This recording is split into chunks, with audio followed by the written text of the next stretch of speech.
welcome to Chaotic Riff TV. My name is Jason J. Rock Houston, and our two special guests today are from a band Dress the Dead. We're talking to lead guitarist Craig Locicero and bassist James Walke. Did I get the name right, Craig?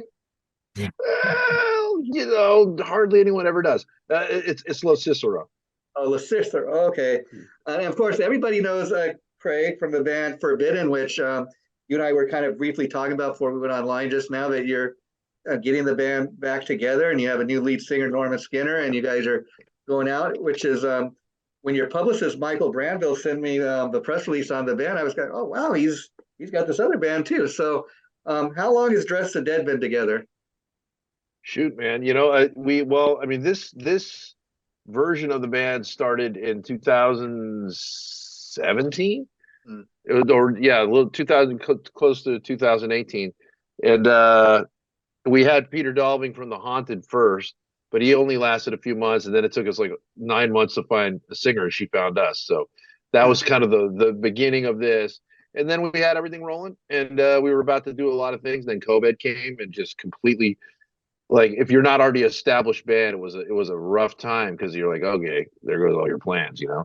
So we kind of reestablished ourselves and finally got out and started playing stuff last year. Reestablishing yourselves with a female singer, I mean, is that something you guys kind of plotted to do? Let's get a female, or is that just kind of she auditioned and you felt, hey, she can do the job and that's what matters? No, you want to take that one, James? Yeah, we were looking for you. Well, obviously, we were thinking of somebody that would be like Peter. I mean, Peter was amazing. You know. Yeah. First of all, I mean, from The Haunted, just an incredible lineup. He writes the greatest songs. We wrote 3 songs with him, and we couldn't have been happier. Yeah. So no, we weren't really thinking about having be a female-fronted band, or not that we were thinking one or the other, but we weren't thinking female. And how surprised were you guys when she auditioned and everybody was like, "Wait a minute, she." Well, okay. Well, here's the digression. So, we were pretty frustrated, and there's some decent singers and some really good ones actually that we come across, but they weren't right for. Yeah. Peter was such an artist, what I mean? You got spoiled on, the artistry and the stream of consciousness. So we're like, God, we're never going to find anybody. And it came down to the end where it was literally the day our drummer was just going to be, this is getting too fucking tough, man. We can't find anybody. But she texted me that day, and she's all, hey, this is Kayla Dixon from Witch Mountain, and are you still looking for a singer? I hope I can audition, or something to that effect. I'm loosely paraphrasing. And I was like, I looked at that text, I'm like, and I realized it was like 1 year almost to the day that I saw her play another show with the Skull and St. Vitus, where I walked into the venue and people were like, dude, you got to see this singer. Yeah, like, she's blowing everyone away right now. So I turn around the corner and I see her, and I heard just the power. And I was like, wow, yeah, she's going to be a star one day. Took a sip of my water and walked away. I didn't think anything about it. I hate to make such a big deal about, having a female singer, but I think it does kind of make the band stand out a little. It makes you guys a little different from every other metal band out there. Hey, look at the Butcher Babies, and there's plenty of other bands that have. Yeah, that's cool what they're doing too, but that's certainly different tactic. Yeah, I say this. I would say, just like with racial stuff, like, we all got, we're all Homo sapiens, you know what I mean? We're all humans. Yeah. And so there's mostly, it's like, oh, I don't like, because when somebody says, oh, I don't really like a female fronted, oh, you're trying to be like this. I'm like, what about the gazillion dude fronted bands where we try to be like that? Like, it happens. Aside from being the fact that you got a female singer, I think what makes it interesting is the fact that, your placement with, so when she does older material, I was kind of curious, not the pressure to sound like the older singer. She can kind of just do it how she does it, and that's, I think, a beautiful kind of different thing. A lot of times when you try to replace a singer, you want somebody that kind of sounds the same, but that's not necessarily needed here. The thing about that is Kayla could come in, going back to when Craig brought that CD over that I don't know what it was. Do we have it on some type of download? We heard her play one of Peter's songs called 1969. which is one of our biggest songs out there. But nobody else, and we had great singers, but nobody could sort of get the cadence down, the way, and we had to even work with Peter in the studio to kind of get it right, because it's kind of a crazy song. But she came right in and she just did it effortlessly. And we just looked at each other like, fuck. I mean, this is the girl. And James, how did you? An amazing musician all on her own. James, how did you get involved with Dress? I mean, was it a matter of you guys knowing each other from playing the music scene and all that? Well, Craig and I knew it. Craig and I have been playing for a long, long time. I mean, we've got like 20 years, because we were in a band called Man Made God. You might want to check that out. Yeah. Okay. Yeah, definitely. Yeah. Man Made God. We played. We did an album with Rick Rubin. We toured all over the place. We sold a bunch of CDs back then. We had a great time. But we had some radio hits. We had a couple radio hits. Yeah. But unfortunately, it broke up, and then Craig and I did a couple things here and there, and he did another album with Forbidden, and we did a thing called Spiral Arms. And then the singer from Man Made God and I did a band together. You should check that out, Ryan. Yeah, we definitely will. We love to spread the word about great music, and oftentimes I learn of great bands I've never even heard of. That's part of the reason we do this. Yeah. I can tell you this much, is that James and I have done nothing but great things together. And like so obviously from you the guys first time we started playing music together, it's been that way. So I mean, and not everyone knows about it. The thing I've come to accept and understand and not really care too much about is like pelts on the wall, accolades, things like that. It's like, you know what, dude, that's just it comes when it comes, and then otherwise you're making art. And I just want to back up to one thing. The one really important thing about Kayla and this whole tryout, she did. I talked to her on the phone, and I'd said, here's some songs. You could try to do this 1969 song, which she knew, because that was the only one that was on YouTube at the time. And then she had sent that to me, and I listened to it, and I was stunned, because it sounded like she wrote it. It was made for her. Wow. Because it's a very militant. I mean, not militant in but I mean, it was like very much in the MC5 tradition of 1969 is what Peter was going for. Wow. So here comes this young black girl singing those same words, and it just meant, I don't want to say it meant more, but it came across like it meant more. It was like shocking. So what I did is I sent it to Rob Flynn, who was producing her stuff, and Rob was just called me like 3 minutes after he listened to it. He's like, who is this? Like, where'd this come from? And she sent a shockwave through the Bay Area scene, which wasn't as familiar with her. Yeah. So it was pretty electric, and it would have probably taken off fast had COVID not kind of derailed some of the plans we had in that moment. Let me ask you guys, since you have such a long history together, long friendship and great chemistry, obviously. I was curious, like, why not keep the other band going? Probably other members kind of gone as a matter of, is it like kind of just wanting to keep the members intact, or the music's a lot different, or, talk a little bit about that. Which other band do you mean specifically? Well, I guess what I'm asking is, like, you say you have like a 20 years of working together. So I guess, like, most people would form a band together and maybe keep it going for, as long as you can. I get it. Okay. So I guess why form all these other bands? It's just, is the music that different that you think it wouldn't fit what you were doing? Life. Yeah. Life, right? Okay. James, it's just life. You come to crossroads, and we had different things going on. I mean, when Man Made God, and actually when Spiral Arms, kind of the fork in the road for James was he had a second kid on the way. Oh wow. And life was different, Yeah. And and that's really, I mean, you got to give somebody the space when the time is right, and then if you're close enough, you come back, And we're just kind of allowing you guys to come on, because again, I'm just learning about this band myself, and we like to have people come on and kind of find out as much as we can about them. Want to give them an opportunity to tell their story, so that's what we're trying to do here.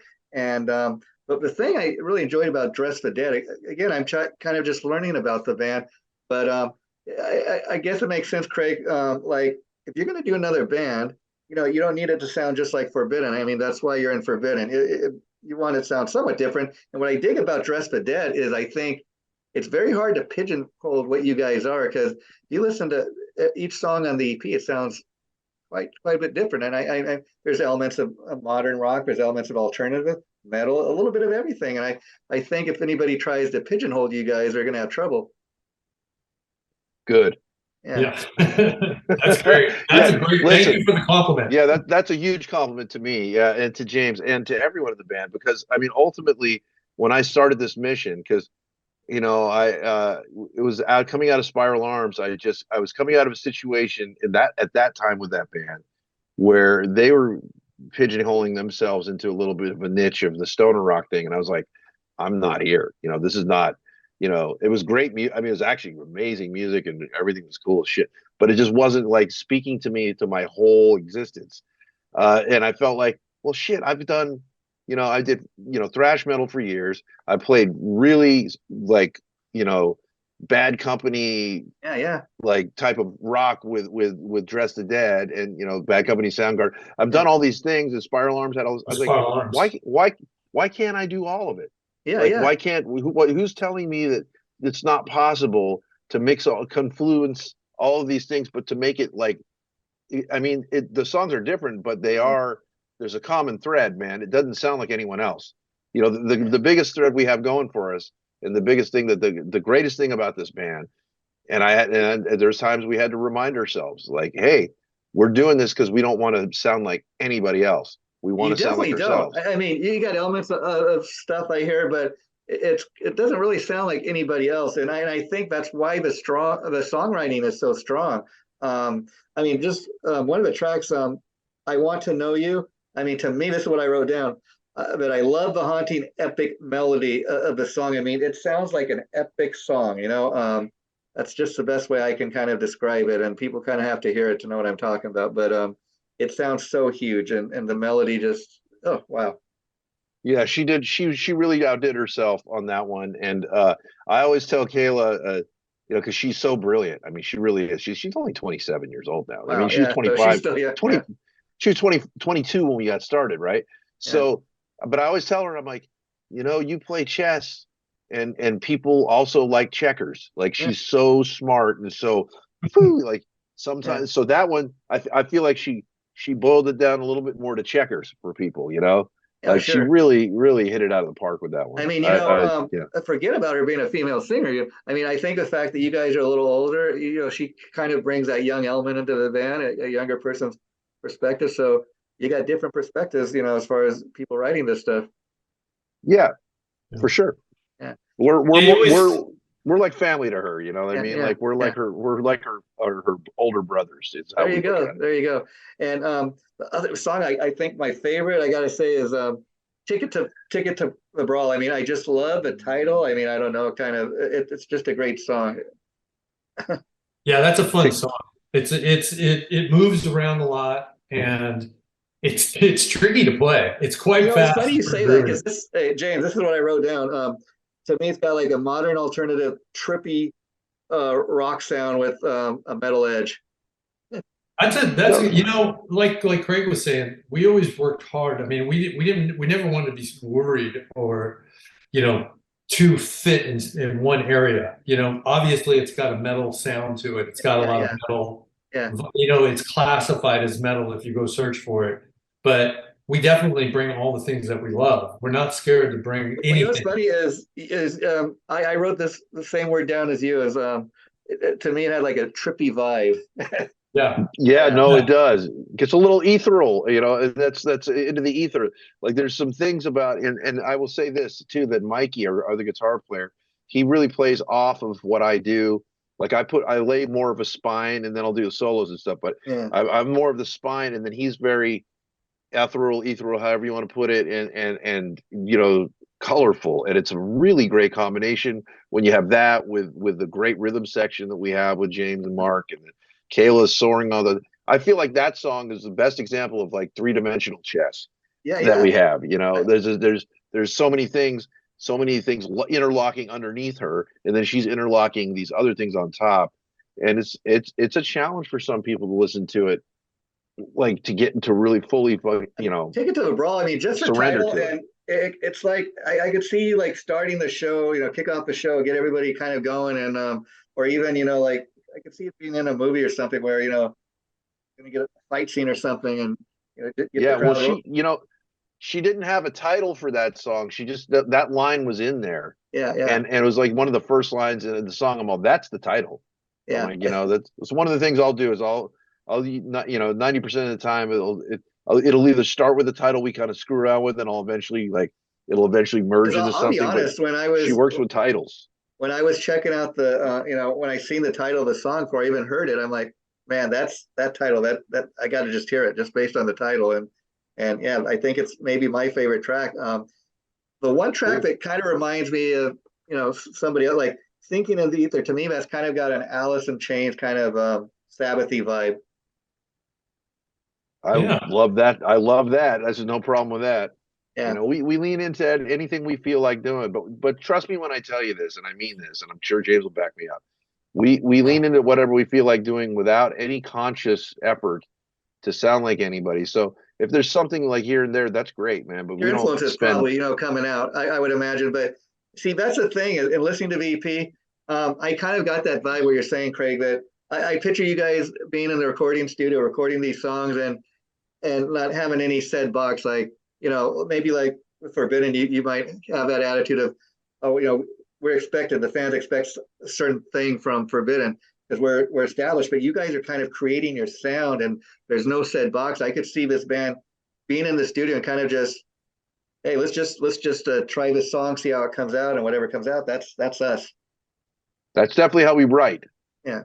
That's definitely how we write. And there's an interesting marriage there between Kayla, who's very like, she's younger than us, so her trust in the process is a little different than ours. Yeah. Like she likes to really have her hands around things. We're like, just throw your clay, man. Yeah, yeah. See where it lands, and it ends up being what it is. And I think even she and everybody in the band, we've all individually said it, like, wow, this sure is being reacted to very well.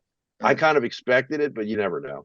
Yeah. You like, I think it's getting a stronger reaction, case by case. Everyone that comes into it's like, wow. And I don't want people in it, I mean, as we said, I'm pretty busy doing the Forbidden thing because the timing of this just came that way.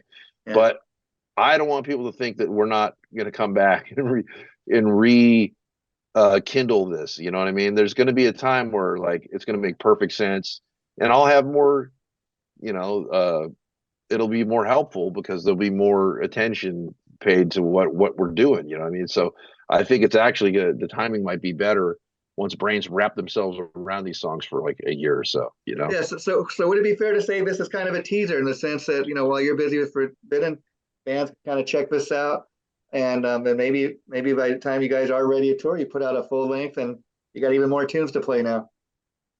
That's the hope. It's interesting. It's cool watching everybody's reaction. I mean, you can see reviews and you can see comments, and it's cool to see people say, "Hey, I'm my third, fourth, fifth listen in now. Yeah. I've got it on heavy rotation," and that's really what we wanted to do. I mean, being really songwriters, we didn't want to say we're any type of genre, but songwriting is the most important thing to us. Oh, so I'm with you we there. knew that these songs would take a while to sink into people, and Yeah. the more you listen, the more you're going to hear more things. Kayla's doing 2, 3, 4-part harmonies. Craig's got solos that are just everywhere. I've got bass things I'm doing. Mikey's got sounds happening all over the place. I mean, there's like cowbell and Tickets to the Brawl. There's shit everywhere, and it's all placed exactly where we wanted it. So as you listen more, I think you're gonna like it more. I mean, I'm with you guys there. Songwriting to me, of all my favorite bands, one thing they all have in common is they're great songwriters, and to have any kind of lasting career, that's what you got to be able to do is write decent songs that people are going to remember. And that's the thing I got to tell people about checking out this EP by Dress the Dead is not only the great songwriting, but I think I got to tell you guys, my biggest complaint was this.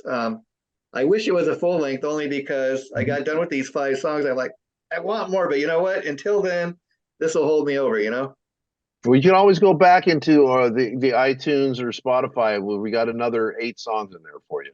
There you go. So There you go. there's those, and those are all good songs. But the leap that we took for these from those is obviously, well, not obviously, but it was a pretty big leap, and I feel like we were coming into our own fully.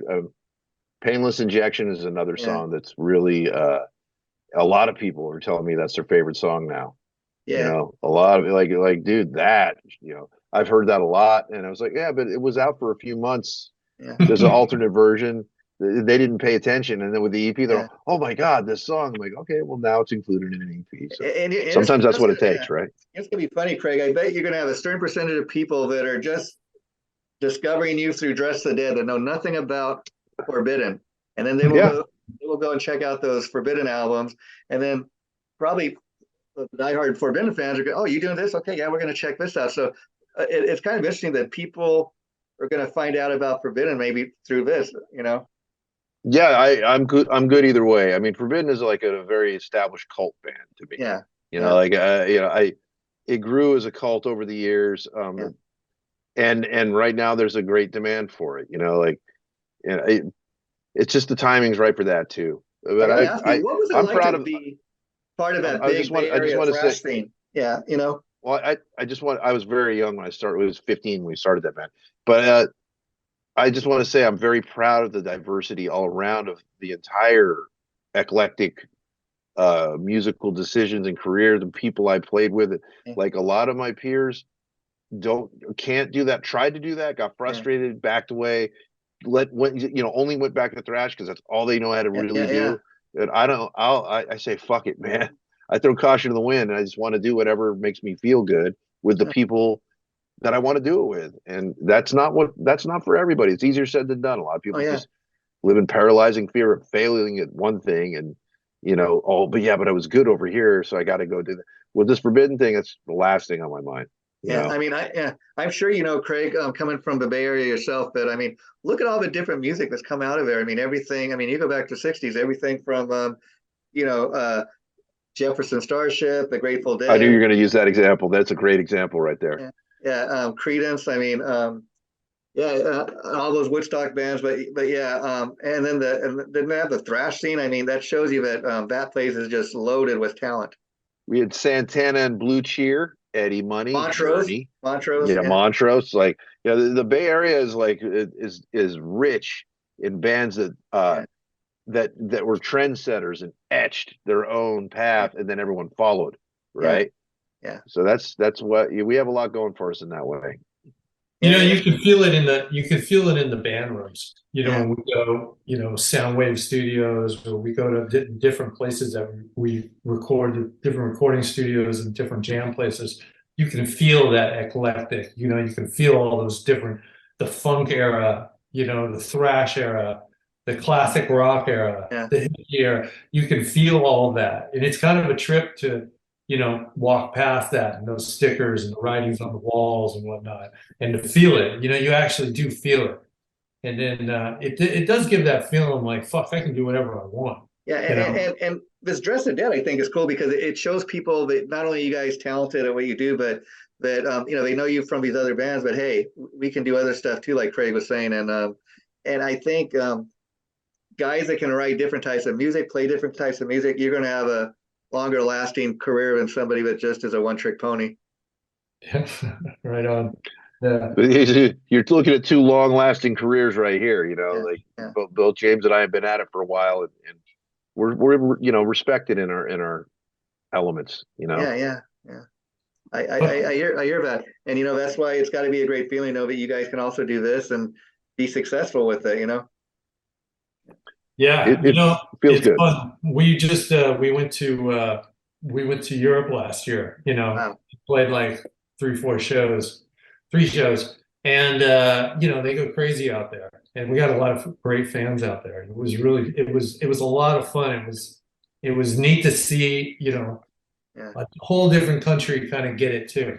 You know what I mean? Yeah, and two very hip countries, I gotta say. Belgium and the Netherlands are very close to each other and very forward thinking, and both of those countries have been famous for making other bands famous. Like once they latch on to something. So Dress the Dead played two really pretty big festivals in front of a lot of people. And we did a club show at the Dynamo with Death Angel, just us and Death Angel. Wow. And it was supposed to just be our show, but they got added on as a secret show for Death Angel. Oh, But cool. it turned out, I mean, there's footage of all that stuff on YouTube. And actually, the name of the band was Dutch Angel. yeah, they call themselves Dutch Angel. Yeah, Dutch Angel. Wow, that's Yeah, that night they were. But those guys are great friends of ours from a long time ago. Forbidden toured with Death Angel for like about 6 months in 1990. wow. They've been super close, but that was an amazing show. I bet. Those guys are huge fans of Dressed to Dead. Like, coolest the guys. Death Angel guys are all super supportive and love our band for being different, And I gotta ask you guys, because I always love asking people like the story behind the band's name, Dressed to Dead. I mean, that's another thing when I was reading the press release, it really got my attention. That's a cool sounding name. I wonder how they came up with that. I'll tell you the truth, and this is the God's honest truth. It came to me in my sleep. Wow. It came to me in my sleep, but when I was looking to do something new, and I woke up and I put my elbow on my wife, and I've got it. She's like, got what? I'm like, the band name. I'm like, Dressed to Dead. She's like, okay. I'm like, those are three things that have never been put together before, and then of course you get the visuals of like, all kinds of things. Undertaker or voodoo, it's so voodoo guy, metal. It's so metal, yet it's so simple, Yeah, and it's subtle. Yeah, exactly. It's subtle and it's metal. Yeah, and I love ambiguous. Yeah, I love the fact it's so simple, and it people get all kinds of images. I know I did when I heard the name, and so wow, it's great talking to you guys, and I love to see that you're a Trekkie.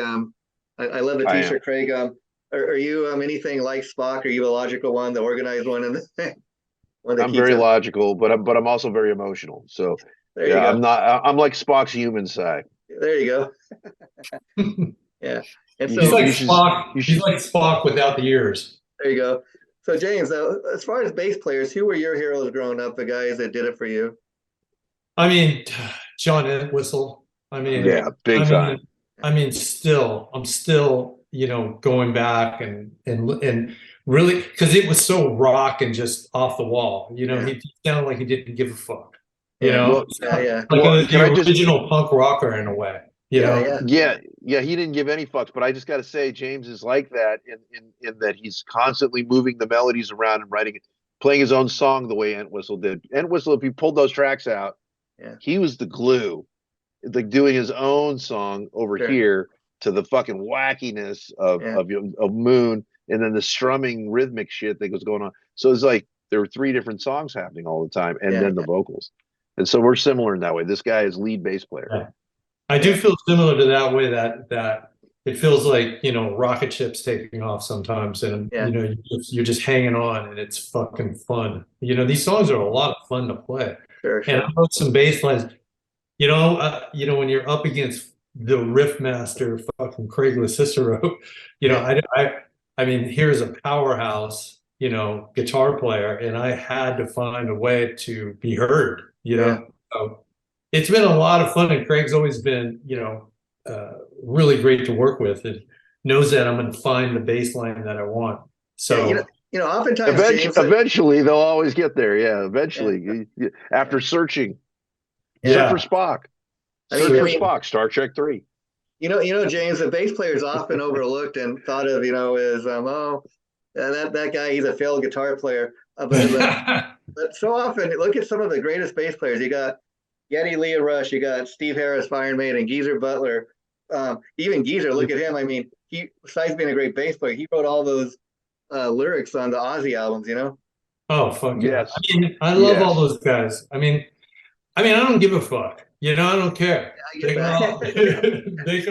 I love playing bass, and I love all these bass players. I mean, if you're a real true fucking bass player, who loves the thickness of the strings and how heavy it hits and how it moves, the emotional content of it, it's like I could give a fuck. I'm just there playing and having a good time. And these songs are just the funnest to play. Yeah, one of my all-time favorite players has got to be Jason Newsted, for the simple fact that he wasn't even the original bassist. But you know what? I remember, the guy was doing all that headbanging, and he's a warrior, and he's like got back problems now and stuff because of it. And he was a new guy, and I heard people he talks about people ask, "Oh, why are you always wearing a Metallica shirt?" He was like, "Because you know what? That was my band." Yeah. Yeah. Yeah. Yeah. I mean, I love that guy. You see this? You see this right there? Yeah. Yeah. Wow. Yeah. You see who that is? Yeah. That's Jason in between Oh yeah, Jason. Okay. Yeah. myself and Eric Kretz from Stone Temple Pilots. We actually went over to his house and jammed, Wow. and we were looking, maybe seeing if we were going to start a band together, which Yeah. didn't happen. Yeah. But it was a lot of fun, and he is definitely, to me, he was the glue that held that band together for the longest I time. hear he's hopefully getting it back together. For a while he tried to get his own thing going, and it was very successful, but he just kind of ended it because it was losing more money than he was making to it. Well, he's a, once you've seen the very tip top, like, and then he wanted to. If you remember how it all went down for him, and we're going to sit here and talk about him for a while. No. But I mean, he wanted to touch the ground. He wanted to have roots in the ground, and that's when James fired away on him, right, and said, "No, you can't do that."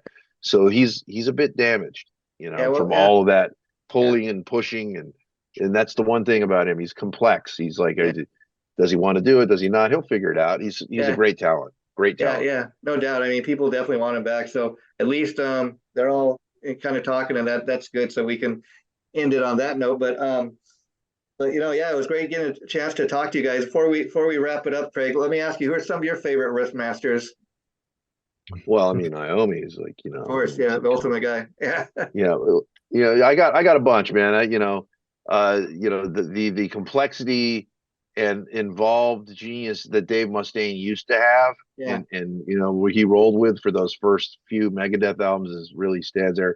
Hank Shermer from Merciful Fate's a big one. There you go. These days, I'm a real big fan of both the guitar players in Mastodon. Like, really, Bill for being solid, and then Crazy Brent for being just absolutely incredible. Jerry Cantrell, another one.